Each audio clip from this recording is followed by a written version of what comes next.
inside is not merely seeing reality, it is touching the truth.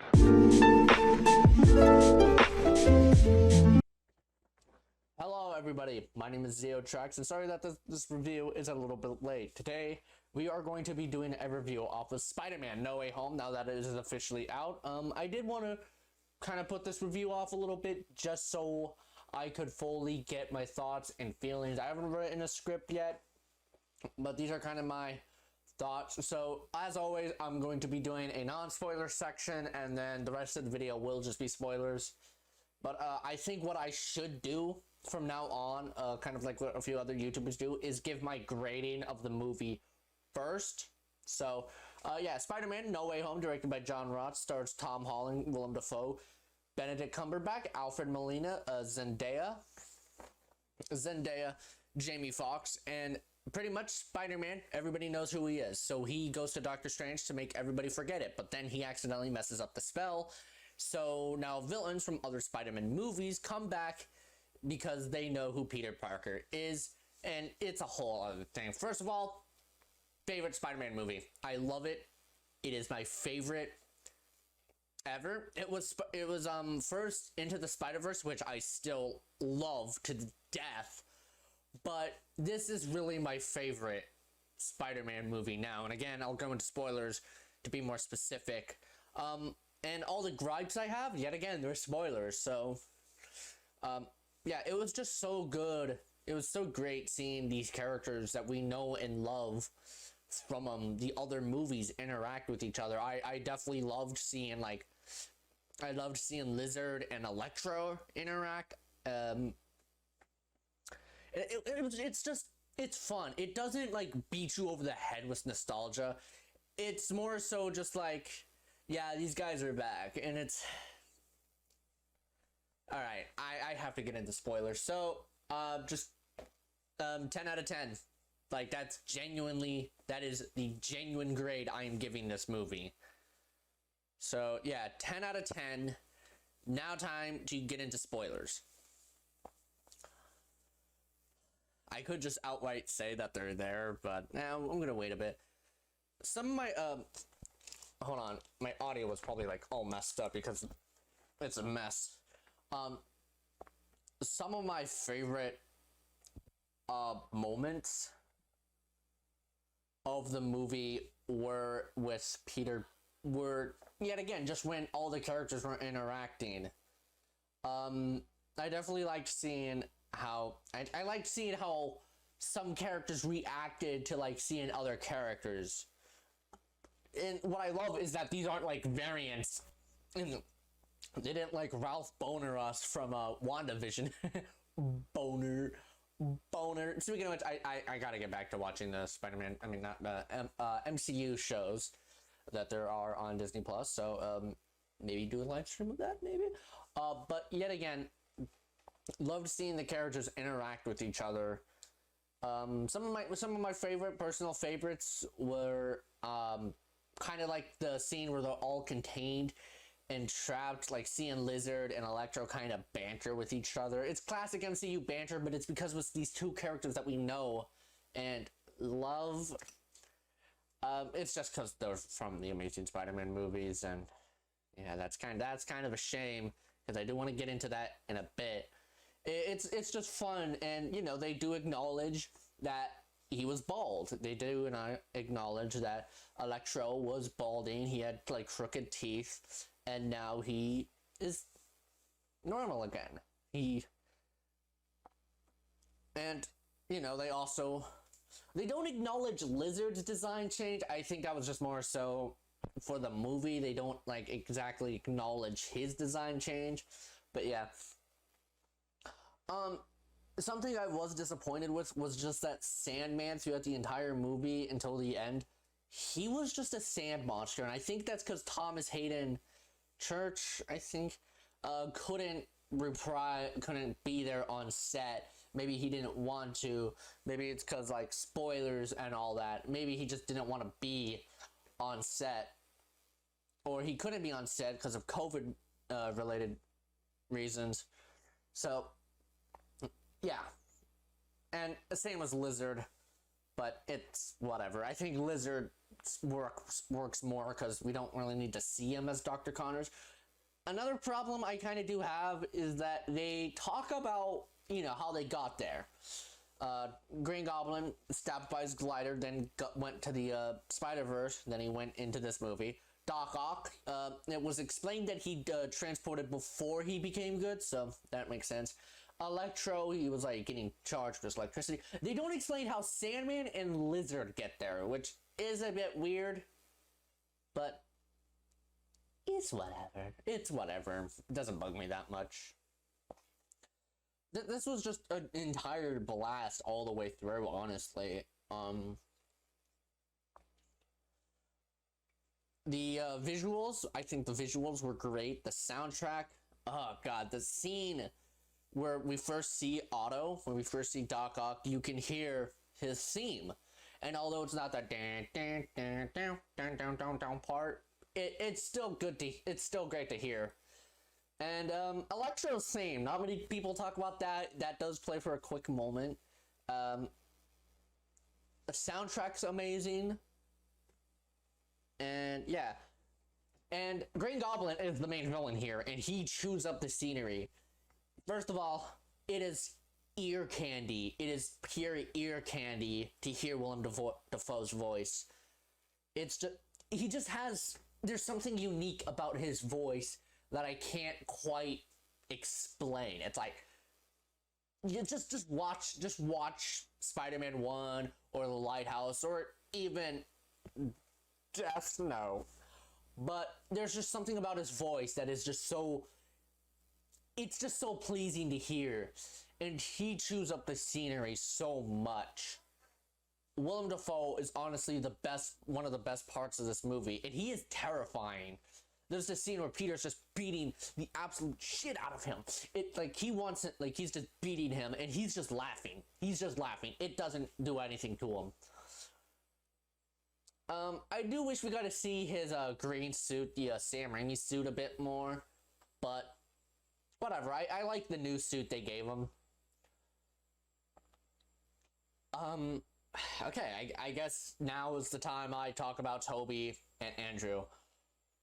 I cried. I almost cried when Toby and Andrew showed up. I grew up with those movies, mainly the Sam Raimi movies, but I also grew up with the Amazing Spider-Man.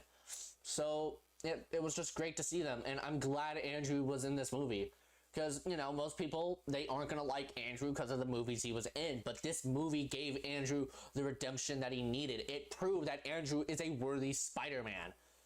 And, you know, there's just so much meaning. This is a dark Spider-Man movie, by the way. This is the darkest Tom Holland's Spider-Man movie can get. The scenes where, you know, MJ and Michelle and Tom Peter... for now on, I'm just gonna say their names, their actor names, just to avoid computer. MJ and Tom, where they're interacting, those are sweet and nice. But the scene that kind of like, the second scene that kind of got me all choked up was Aunt May's death. Fuck, man. God, that... Tom's emotions and how Tom he acted, it's heartbreaking, honestly, because this was a great Aunt May. I'm glad. I loved this version of Aunt May, and man, that was surprising to see her go. So at the end, when Tom fights Green Goblin, it means a lot to him. Like, he wants him dead. He's not pulling any punches. It brings up it brings up a good argument that a lot of people seem to overlook, and that's Peter pulls his punches. I'm pretty sure in one of the comics, there was like where someone got Spider-Man power, and he like punched the jaw off of someone completely. So a lot of people just don't realize how strong this version of how strong Peter Parker is. So he has to pull his punches. Anyways, Toby and Andrew, they were great. I loved seeing them interact with each other. It didn't feel like long enough. It was right amount, but it didn't feel like it was long enough. It felt welcomed. I loved seeing, there was just this heartwarming scene where, you know, they're all interacting with each other. Andrew, who, you know, is from the leak, he's like, oh wow, so you have web block? And they talk about Toby's webs. They talk about his webs and that they're organic and not, you know, mechanical. And they talk about the villains they fought. Tom's like, I fought Thanos in space. Toby's like, oh, you fought him in space? And Andrew's like, I wish I could fight an alien. And so he goes like, I'm lame. And it's kind of like how Toby's like telling Andrew that he is not a lame Spider-Man. He's an amazing Spider-Man. That he's an amazing Spider-Man. And rewatching the Amazing Spider-Man movies, I agree. I genuinely agree. The main problem with those movies was just that the writing. He was given horrible writing. And honestly, I'm glad this movie did him good. And this scene, whenever I think about it, I still get choked up. It's, you know, where MJ falls. Where MJ falls, Tom goes to save her, but then Green Goblin Green Goblin pushes him out of the way, and then we see Andrew save MJ. Just the look on his face, it's like, you know what this means to him. It's because he lost Gwen Stacy. So this means a lot to him. He really, really deserves this. He finally got the closure, the redemption, everything he needed. It was such a beautiful moment, and you know, then again, not to repeat myself, but all the interactions were just fun. I liked the lab scene where Andrew's looking at MJ and Peter, and you know, he's kind of like, I wish I had Gwen with me right now. But Toby's like, hey, maybe you could find your own version of MJ, or maybe you could find Felicia Hardy, you know, wink, wink. Wink, wink. Although I think Felicia in the Amazing Spider-Man universe is way too old. Remember, there is a Felicia Hardy in the Amazing Spider-Man. She worked with Harry. And, oh yeah, Harry. They mention Harry in this movie, James Franco Harry. And I kind of do wish that Andrew would kind of mentioned his version of Harry. It's like, so, Green Goblin too, huh? But maybe that would be in poor taste. What else to say? Doctor Strange, I kind of forgot he was in this movie, to be honest. And that's not a bad thing. I do like, one problem that I have with the other two movies was that it kind of felt like too close to the MCU. It's, Shang-Chi, I heard that one wasn't too, like, heavily based around the MCU and all of that. So, yeah.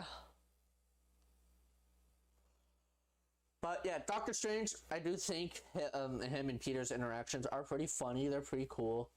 And I don't mind that he disappears from most of the movie. It kind of allows this to be an independent Spider-Man movie, which, the ending, I want to talk about that ending. I love it. I love the ending. Everyone forgets who Peter Parker is. That way everybody can go back to their own universe. And, you know, Doctor Strange, he's like, oh, they're coming through and I can't stop them. And we saw Kraven. I saw Rhino. I didn't see Scorpion, although a lot of people did say they saw Scorpion. So I would have to rewatch that over and over again. But yeah. And, so this pretty much is kind of like a soft reboot of Tom Holland's Spider-Man. Although everybody just forgot who Peter Parker is. Peter now has his own apartment, which I do want to say. There was a fun little, like, Easter egg, I think, where, we hear, hey, rent's due every month, and I was like, Mr. Dickovich, I wish he showed up in the movie. I wish he showed up. Give me rent. And, yeah. And, you know, Peter finally makes his own suit. It looks amazing. I love this suit so much. It's, like, from the comics. It is, like, from the comics. Looks like it's inspired by both Andrew and Toby suits, so yeah. And now time to get to my gripes with the movie. One, it kind of sets off my OCD a bit that they do not have the sixth villain. I don't know. I feel like Rhino or Scorpion or maybe Vulture, although I think he's too busy doing whatever with Morbius. I think he would have been better.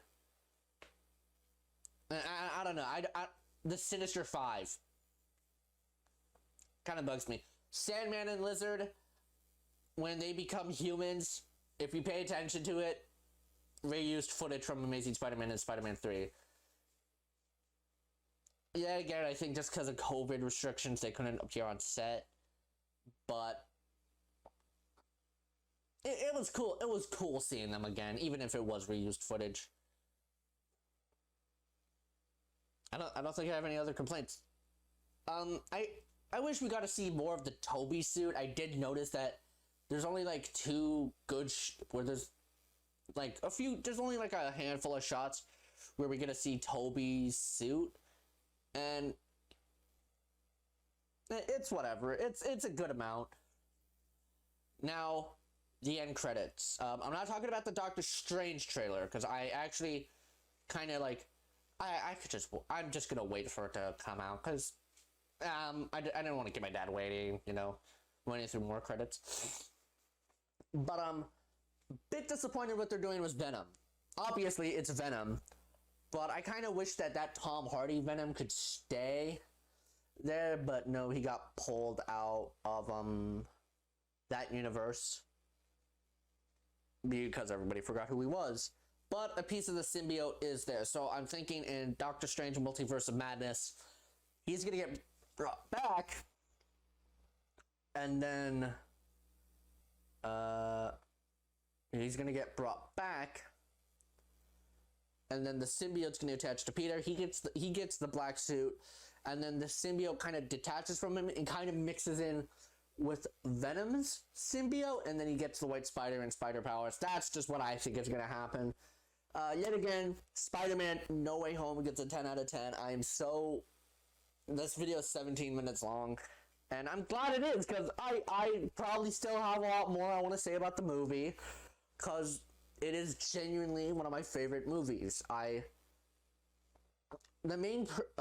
made me appreciate Homecoming and Far From Home so much more.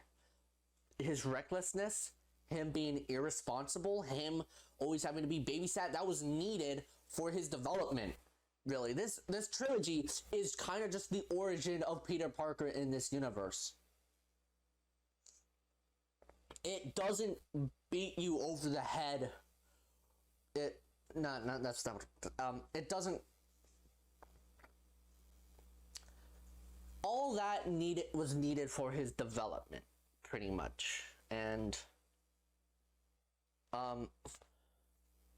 it's about him growing up, facing consequences, because with great power comes great responsibility. They also say that in the movie. So, yeah, Spider-Man No Way Home, 10 out of 10, you know the deal. Sorry that this review is a bit late. Like I said, I did want to get it out of the way and kind of talk about my feelings towards the movie. If you guys did enjoy this video, hit that like button, subscribe, and always stay cool.